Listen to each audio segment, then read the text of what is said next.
हाजीपुर क्षेत्र से तमाम साथियों, ललन बाबू दिनेश जी, मैं राजकिशोर शर्मा की तरफ से आप सभी का स्वागत है कि आप अपने यहाँ हमें बुलाकर इस मुद्दे पर बात करने के लिए हमें समय दिया। इसके लिए मैं आप लोगों का स्वागत करता हूँ। आज निश्चित तौर से हमारा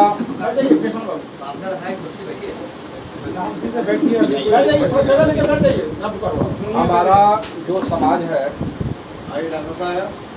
एक विकट परिस्थिति में फंसा हुआ है, खास करके एसटी आरक्षण के मामले में। लोहार मूल जाति है, ये सभी लोग जानते हैं। राजा महाराजा योद्धाओं की मेन ताकत के रूप में ये समाज जाना जाता है। सुरक्षा क्रांति से लेकर कृषि औद्योगिक क्रांति लोहार के बल पर हुआ है और आज भी हो रहा है। लेकिन हमारे विषय में जो संविधान निर्माण के समय रोमन लिपि जो लिखा गया, उसका हिंदी इस देश का कोई नेता आईएएस आईपीएस नहीं जान रहा है। ये हम लोगों के लिए दुर्भाग्य की बात है। इसकी लड़ाई हमारे समाज के माननीय 25-30 साल से लड़ रहे हैं और लड़ते लड़ते बहुत अच्छे तरीक़ा से 2016 में इसका समाधान निकला था, मगर इसे फिर जो है बुरी तरीक़ा से फंसा दिया गया। और फंसाने के बाद में आज समाज में बहुत तरह के लोगों का मत भिन्न भिन्न तरीक़ा का है। कुछ लोग कहते हैं कि ओबीसी अच्छा था, कुछ लोग ईबीसी अच्छा था। जो मुखिया बने आज नहीं रहे, उनके लिए ईबीसी बढ़िया है। जिनकी नौकरी ओबीसी से हुई है उनके लिए ओबीसी बढ़िया है। लेकिन इस संबंध में हम बोलते हैं कि भाई तुम्हारे लिए वो बढ़िया हो सकता था, तुम सिर्फ राज्य में थे, लेकिन आज एसटी के माध्यम से हम पूरा देश में, देश भारत सरकार का खजाना खुला हुआ है।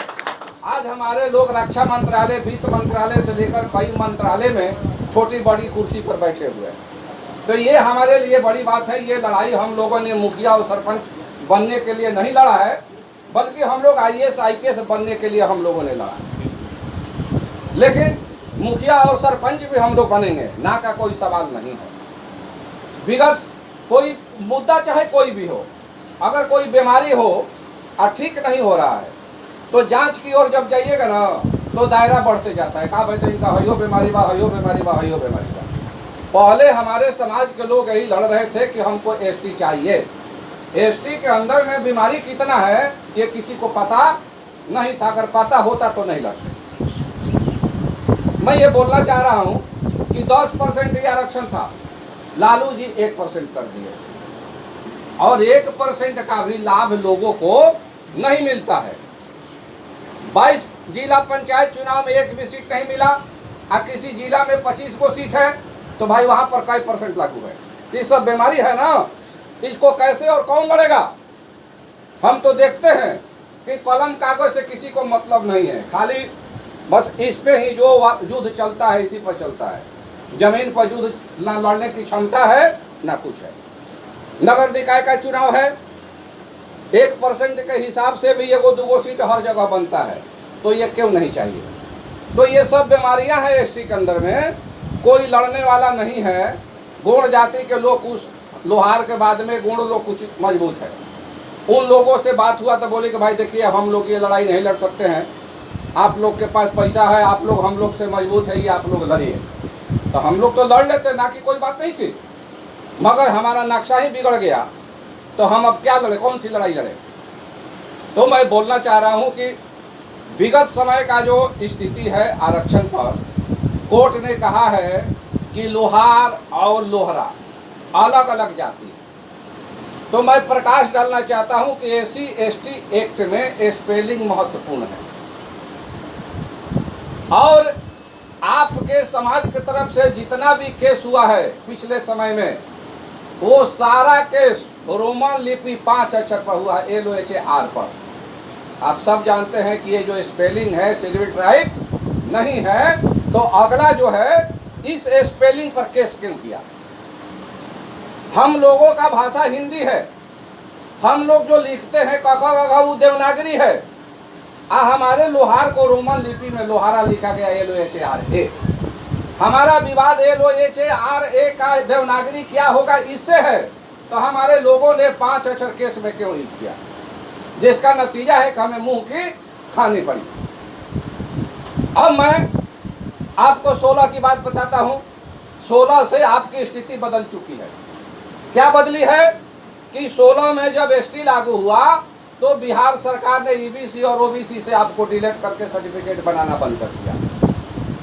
देखिए, पॉलिटिकल आदमी जो होता है, नेता आप देखते हैं ना, शीर्ष स्तर पर जो लोग हैं, अगर कोई कुछ बोल देता है और कईयों को मीडिया कैमरा भिड़ाएगा और घुमा फिरा के पूछेगा तो अपने बोले हुए बात से पीछे नहीं हटता है।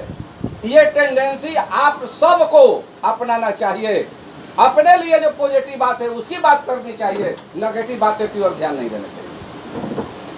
16 में नियम है कि अगर किसी एक मुद्दे पर, जातिगत मुद्दे पर ही बात कीजिए, अगर प्रेसिडेंशियल नोटिफिकेशन होता है तो पीछे का जितना भी मामला है वो सब खत्म हो जाता है। जैसे बाढ़ आता है तो जितना कोड़ा मकोड़ा सांप बिच्छू होता है ना, गंदगी सारा जो है ना चला जाता है, साफ हो जाता है।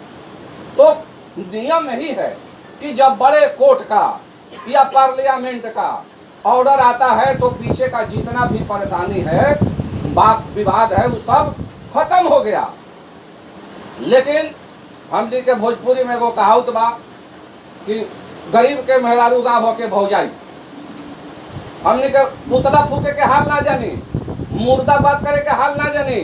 हमनी के जे नेता लोग बा हर जगह जो भी विधायक लोग संपर्क में हुई उनका के बुला के माला पहनावे के काम जिंदाबाद को जरूर करे के आदमी जानेगा।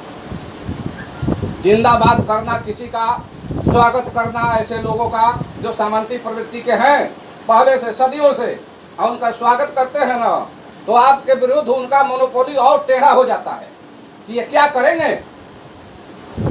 मैं उदाहरण दे रहा हूं कि आज अपर वर्ग एक तरफ सत्ता का मलाई चाट रहा है, चाहे बिहार में, यूपी में या देश में, और दूसरे तरफ उनके लोग विरोध भी जोरों से कर रहे हैं। हमारे लोग क्या करते हैं, सिर्फ समर्थन जिंदाबाद, मुर्दाबाद का आवाज कहीं से आज तक निकला। मुर्दाबाद ही वो शब्द है जो किसी चीज को दिमाग में घुसाता है। हम लोग बराबर पॉलिटिक्स के शिकार होते हैं। पॉलिटिकल मिलता है। दूसरे जाति में अगर असामाजिक तत्व हैं तो क्या हमारे जाति में असामाजिक तत्व नहीं है? गलत करें तो बोलिए, हमारे जाति में भी चोर पकड़ मार बेईमान नहीं है? अभी जितने असामाजिक लोग हैं सब सक्रिय हैं अपने अपने जगह पर। एक से एक पोस्ट आता है कि नेता लोग कोर्ट जाने के फेरा में क्यों हैं, इन लोग को चंदा के फेरा में है, इनको पैसा चाहिए, ये संसद से होगा, फलाने से होगा, चिलाने से होगा। अरे भैया आग लगल बा, अभी पानी की जरूरत बा, कोर्ट के मामला बा, पार्लियामेंट में हम संसद में हमारे बाप दादा बैठल बा के ले आके हम बिल पास करवा ली। तार सार ससुर कोई बात तो तू करावो ना, तारा के क्या रोकता। लेकिन इस सार्वजनिक रूप से मैसेज चल के लोग कह रहे हैं कि पैसा मत दो, सब अपने अपने क्षेत्र में चंदा नहीं देना है, लोग चंदा का धंधा कर लिए हैं, हई कर लिए हैं, हो कर लिए हैं। अरे भाई गजब का तुम मजाक बना कर रख दियो, चंदा नहीं देना है मत दो। कोई ऐसा लोहार इतने संख्या में से बुलाओ जो अपना खेत या घर या बैंक बैलेंस तोड़कर 10-20 लाख रुपया समाज को दान कर दे, चंदा नहीं होगा। अगर आप आरोप मान लीजिए अगर ये भाई साहब लगाएंगे तो ये काम तो इन्हीं को न करना है। आप 10-20 लाख दे दीजिए, चंदा क्यों होगा? दे मत दीजिए, रखिए, जहाँ पे करना हो आप पे करिए। क्या गलती है?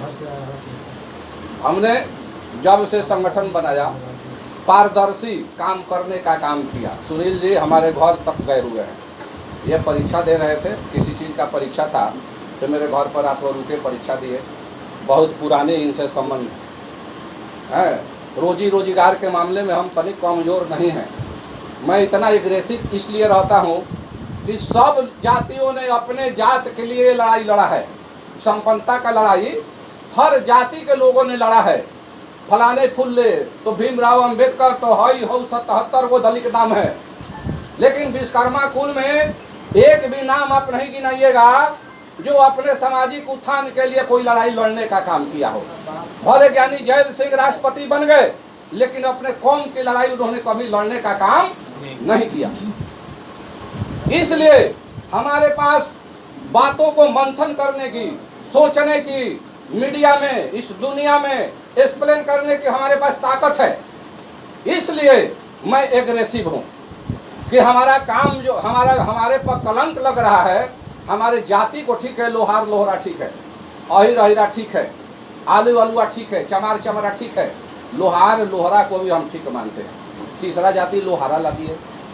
लोहार को तो लुहार भी लिखाता है, मेरा खतियान लुहार का है, तभी को तो चौथा जाति हो गया, लौहार भी लिखाता है।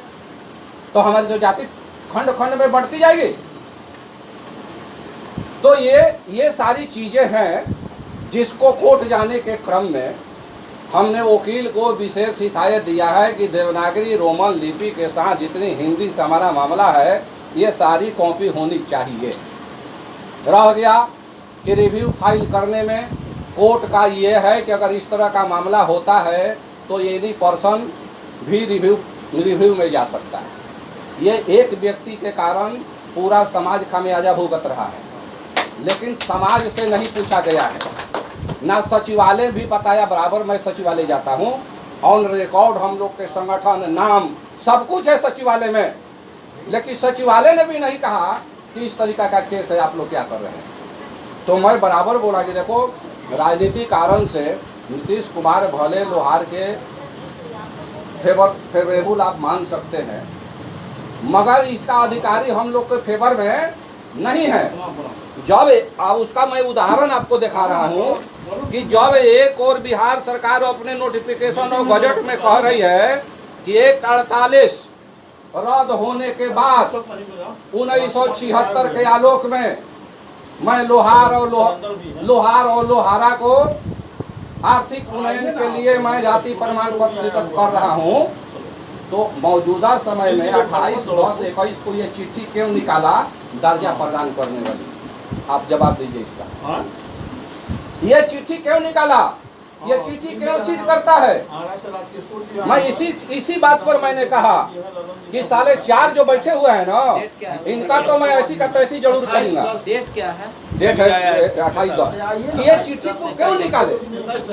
हाँ, 21/10 को 28/10/21 ये चिट्ठी क्यों निकाले, जबकि 16 से और इस चिट्ठी के लिए मैंने 3 बार चिट्ठी दिया है कि लोहार का मामला पुराना है, के आलोक में आप सेंट्रल को साफ साफ लिखिए कि लोहारा और लोहरा एक ही जाति है। ये चिट्ठी बना कर दिया है, जिसमें 3-4 अधिकारियों का कमीनागिरी है। सुन लीजिए, अगर इसी में बिहार सरकार का नोटिफिकेशन लगा देता 10/8/18 8/8/16 वाला गजट लगा देता, भारत सरकार का जो हिंदी में जारी गजट है 1950 56 76 है, यह लगा देता, तो बात आती कि नहीं आती। लेकिन ये चिट्ठी बता रही है कि लोहार शामिल नहीं है और ये आरक्षण लागू कर दिया, अभी शामिल होने की कार्रवाई है। इसलिए केस बिहार सरकार हार। वकील उसका ओबीसी का एक भी कागज इसमें नहीं लगा है।